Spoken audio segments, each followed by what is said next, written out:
Happy Thursday, everybody. It is December 9th, and we are here at Your Health Restored. And today, I wanted to do a review.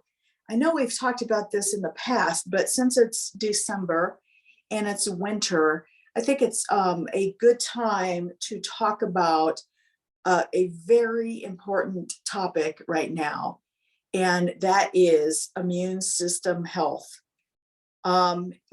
Let's talk about how to have a healthy immune system, as healthy as we can, and what we can do to keep it working at optimal levels. So obviously December, we're going into the winter. People are indoors more, so they are more crowded together, so they're more likely to pick up viruses. People's vitamin D levels are starting to drop because number one, we're not outside as much. And number two, when we live in the Northern Hemisphere, far from the equator, our vitamin D levels are starting to plummet because the rays of the sun aren't direct enough to be able to increase our vitamin D levels from sun exposure. So let's just talk about immune system health. So first of all,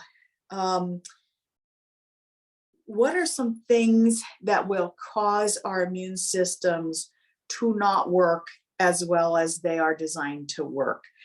One of the first things is that keeps our immune system from working well is stress. And the reason that stress impairs our immune system function is because it increases the body's production of cortisol. And cortisol is a very, very important stress hormone. It is necessary for life. We are designed to have higher cortisol levels in the morning, but we're designed to have very low cortisol levels at bedtime. And that low level of cortisol at bedtime allows our immune system to activate and become a killing machine. So we want to have our cortisol levels very, very low at night, so our immune system will do what its function is, and that's to identify things that are not supposed to be there, tag them, and kill them. And so when we are stressed out, one of the things that happens is that our cortisol level is higher than it needs to be, and it's high in the wrong period of time. So it can be high at night when we're trying to go to sleep, and it can be higher in the evening than it's supposed to be. So one of the things that we should be incorporating into our habits in the winter and year round, but especially now, is we should look at things to be reducing our stress levels, especially in the evening. So we want to work on turning off that sympathetic nervous system and turning on the parasympathetic nervous system.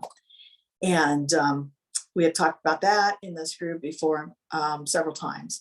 But basically, anything that is that works for us for stress reduction, to activate the parasympathetic nervous system.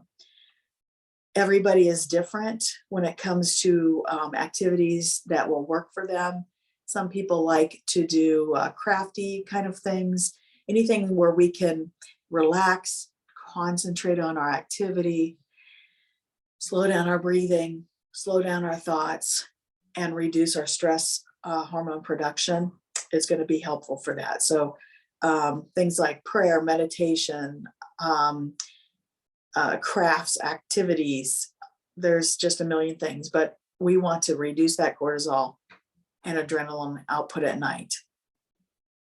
The next thing that we want to do, and this goes along with reducing our stress and our cortisol levels, we need to sleep.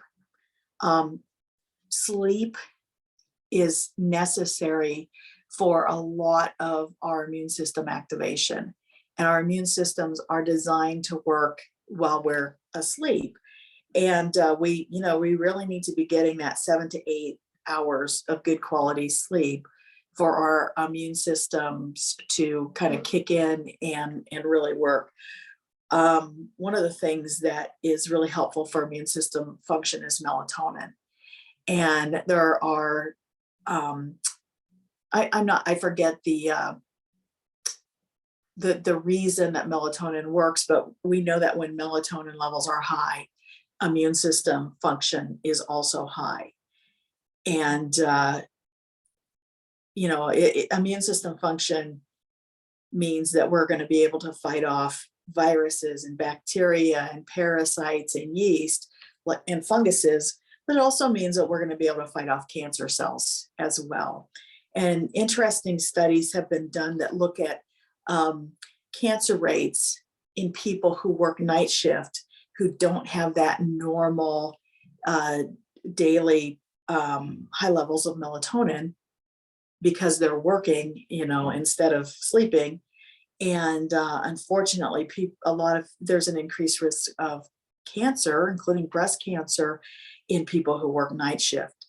So sleep is really important, and making sure that we have high melatonin levels and low cortisol levels is really super important.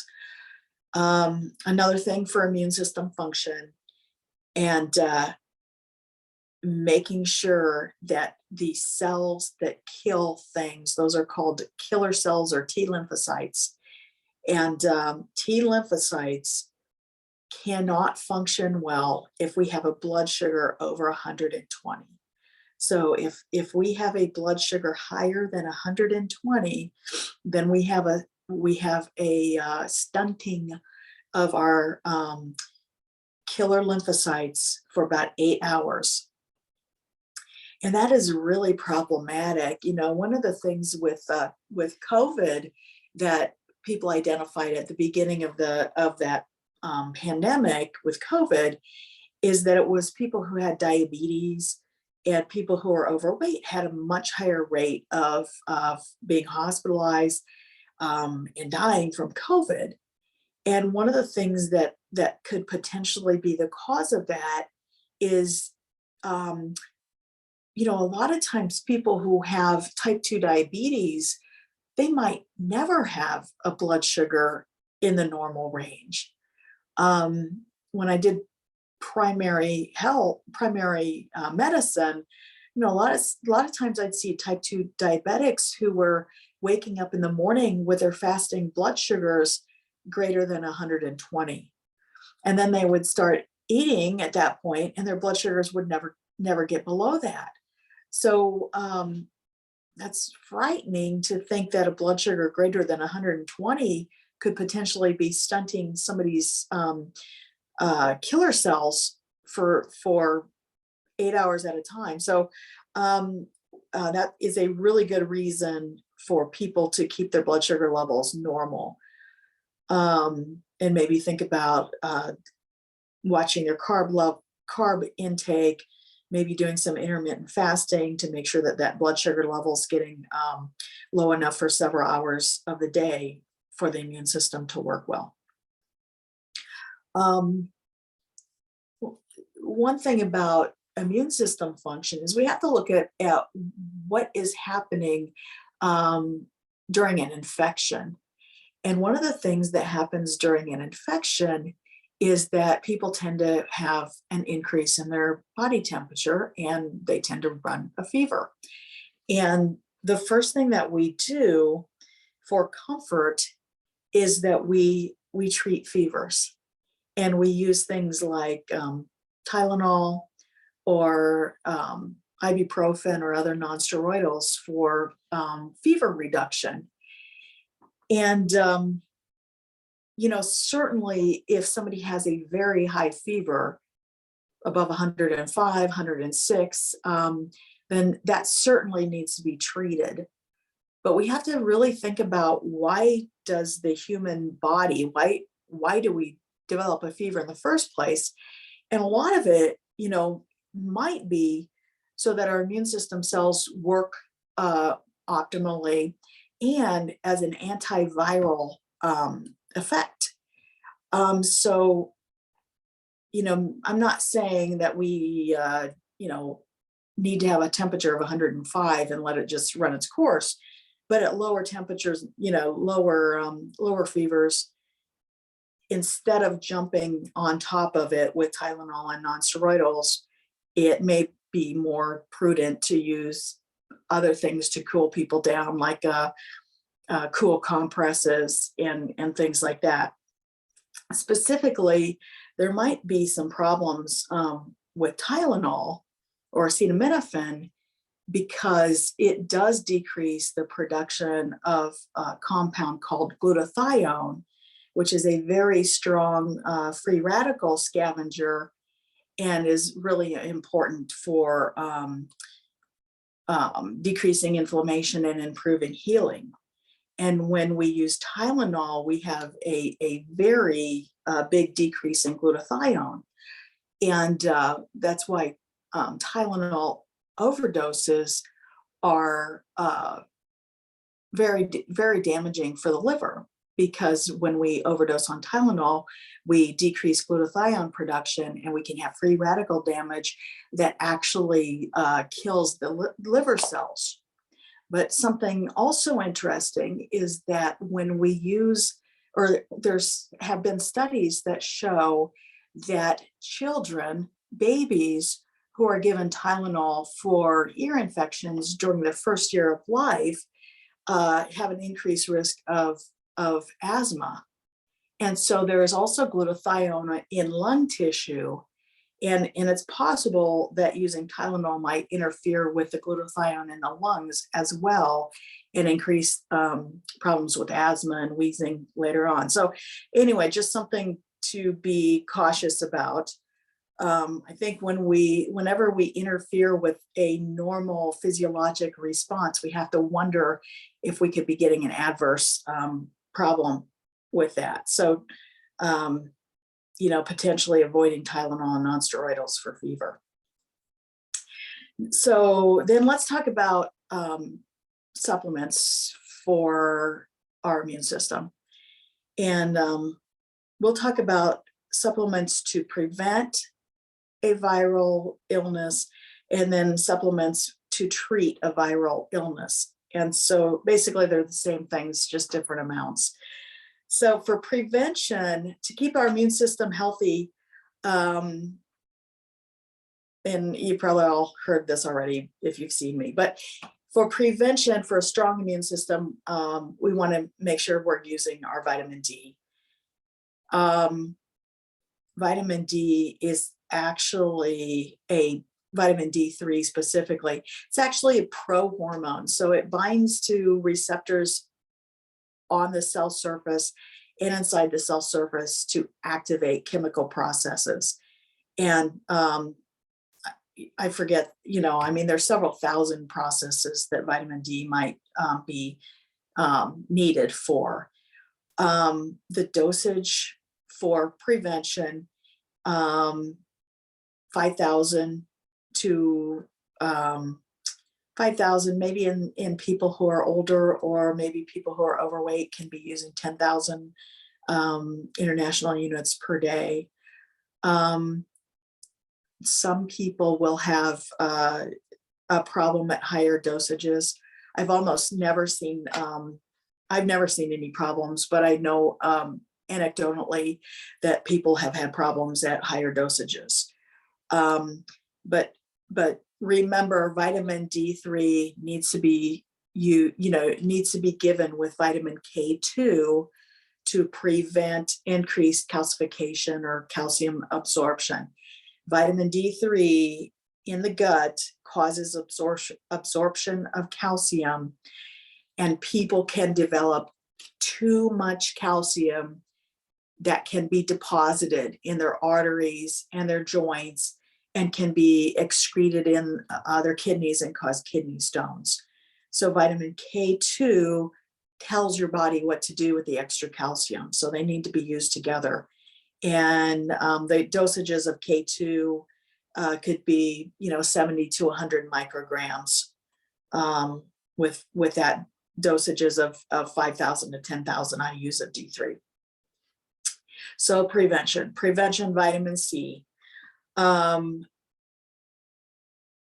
vitamin C, a lot of people are recommending that you use 1,000 milligrams once or twice a day for prevention. So 1,000 milligrams once or twice a day. Zinc for prevention, the dosages is going to be 25 to 50 milligrams per day. But once again, zinc, you have to have something called an ionophore for zinc to get into your cells. So zinc is supposed to be very, very antiviral inside our cells, have very good antiviral properties. But zinc is positively charged, so it's water soluble. And our cells have a fat soluble, they're made out of fats. So you have to have something to help the zinc get through the fat barrier. And so those are called ionophores. And a few of ionophores are hydroxychloroquine is an ionophore, but quinine is the precursor for that. And you can get that in tonic water, or you can get some drops called Quina, Quina drops that you can get over the counter as an ionophore. Quercetin or quercetin, however it's pronounced both ways, but is also a zinc ionophore, and it's found in a lot of vegetables, and so it is a good ionophore. And then the green tea compound ECGC is a zinc ionophore. So those, so you need something to get that zinc inside the cells. I think you can overdose on zinc, so you have to really be careful. You don't want to use too much zinc, because zinc and copper interact. So by using too much zinc, it can interfere with copper metabolism. So it's one of these other things. A little bit is great, but a little bit goes a long ways. We don't want to overdose on anything. So that's for prevention, zinc. Probiotics are really helpful. Having the right gut flora is extremely important for our immune system function. And that's for a couple of different ways. Number one, if we have unhealthy gut flora, then we have a lot of inflammation. Our immune system is so busy with all the inflammation that it doesn't function the way it's supposed to. So having adequate, having the right gut flora is really, really super important for immune system function. And if you have any gut symptoms, using a probiotic to get those things under control is probably going to be a really good idea. Make sure you use a mixture of organisms. Make sure you're getting a lot of, colony counts, and then making sure that your gut bacteria have the right things to eat themselves, because our gut bacteria, needs fiber, it needs vegetable fiber, it needs the compounds that are called prebiotics, so the right bacteria will grow. And if they have the wrong, if they have too much carbohydrates coming in, too much sugar coming in, then you'll grow the wrong type of bacteria that will cause inflammation instead of a healthy immune system. And somehow I had in my list of supplements for prevention, I had pink Himalayan salt, 1/5 teaspoon per day. And I am not sure, with Himalayan salt, you're getting salt, but you're also getting a lot of trace minerals. So I'm not sure specifically why I had that written down. But especially with people who have adrenal fatigue, a lot of times adding a little bit of pink Himalayan salt to water will help with energizing people that have adrenal fatigue. All right, and then I recommend just a good multivitamin. Unless you have a perfect diet and you're getting, 7 to 8 servings of fruits and vegetables of all colors, and the right amount of protein and the right amount of fats. Otherwise, I think most of us are going to need a good multivitamin to get everything that we're missing in our diet. So then for treatment, if you are getting a viral infection, you want to hit this, as soon as possible before you really have a chance to get sick. So we want to activate your immune system and make it as active as possible to fight off a virus or a bacteria. So for treatment, some people will go up to, will double their vitamin D. So if you're using 5,000, you can double it to 10. And if you're using 10, then for a short period of time, you could go up to 20,000. Okay, once again, with your vitamin K2. And I would not stay on that dose long term unless you did testing to make, because I think at that level, you could have problems. People will increase their zinc up to 100 to 150 milligrams per day. Once again, it has to be used with your ionophore or it's not going to get into your cells where it works. And then they recommend increasing vitamin C up to what they call gut tolerance. And gut tolerance means they will recommend people take 1,000 milligrams of vitamin C hourly until they have a loose bowel movement, and they will call that your tolerance level for vitamin C. So recommending using vitamin C, as much vitamin C as you can get in to as much as your gut can tolerate. I wouldn't recommend that unless you were having a viral infection at the time. So anyway, and then obviously if you're getting sick, you're tired, you want to sleep more. And that's your body's way of allowing your immune system to really concentrate and really use the energy that we have for our immune system to work as well as possible. So, maybe it means like not eating as much, because it takes energy to digest food. And so maybe it means like, okay, I'm going to go to bed. I'm not going to eat for 24 hours. I'm just going to sleep, wake up, take my supplements. And if I'm still tired, I'm going to go back to bed. I'm going to let my immune system be working during that time period. As long as you stay hydrated, then that might be the way to get through a virus as fast as possible. So anyway, I think that's all that I have for today. I'm going to hit the stop recording button